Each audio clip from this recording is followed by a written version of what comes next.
बिस्मिल्लाहिर्रहमानिर्रहीम। अस्सलाम वालेकुम दोस्तों, उम्मीद करती हूँ कि आप सब खैरियत से होंगे। वेलकम है आपका मेरे YouTube channel cooking with Rubina में, जिसमें आज की हमारी रेसिपी कद्दू की मिठाई है, या हम इसको कद्दू की बर्फ़ी भी कह सकते हैं। वीडियो स्टार्ट करने से पहले गुजारिश है कि प्लीज़ मेरे चैनल को सब्सक्राइब कर दें। ये मिठाई बनाने के लिए हमें सबसे पहले थोड़ा सा पानी चाहिए होगा, जिसमें हम तकरीबन 1 चम्मच नमक को अच्छी तरह से मिक्स कर लेंगे। फिर हम तकरीबन आधा किलो कद्दू लेंगे और उन कद्दू को पानी में कद्दूकश कर लेंगे। ज़्यादा बारीक कद्दूकश नहीं करेंगे। यहाँ पर हमने अपने कद्दू को कद्दूकश कर लिया है।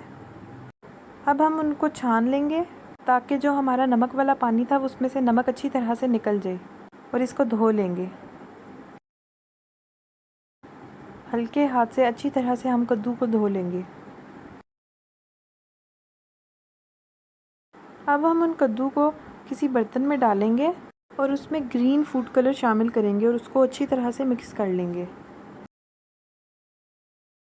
फिर उसमें तकरीबन 1 से 1.5 कप पानी डालकर उसको बॉईल कर लेंगे।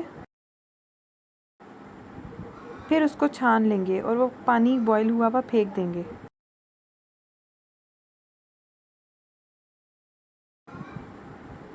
अब हम तकरीबन 1 पाव के करीब खोया लेंगे और उस खोए को किसी साफ़ बर्तन में डालकर उसमें थोड़ा सा पानी शामिल करेंगे और उसको नरम कर लेंगे और एक पेस्ट तैयार कर लेंगे। अब उस पेस्ट को किसी प्लेट में निकाल लेंगे।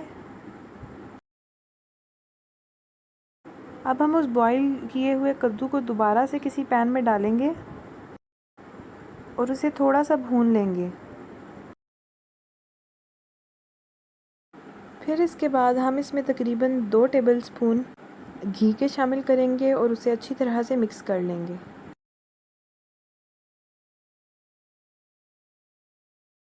फिर इसके बाद हम इसमें तकरीबन 1 पाव चीनी शामिल करेंगे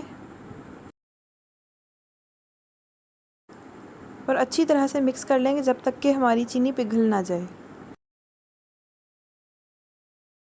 अब हम इसमें थोड़ा सा इलायची पाउडर शामिल करेंगे। क्वांटिटी आप वीडियो में देख सकते हैं।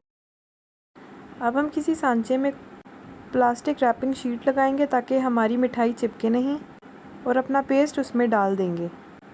उसके बाद से हम उसको इस तरह से थपकेंगे ताकि हमारा मिक्सचर अच्छी तरह से फैल जाए।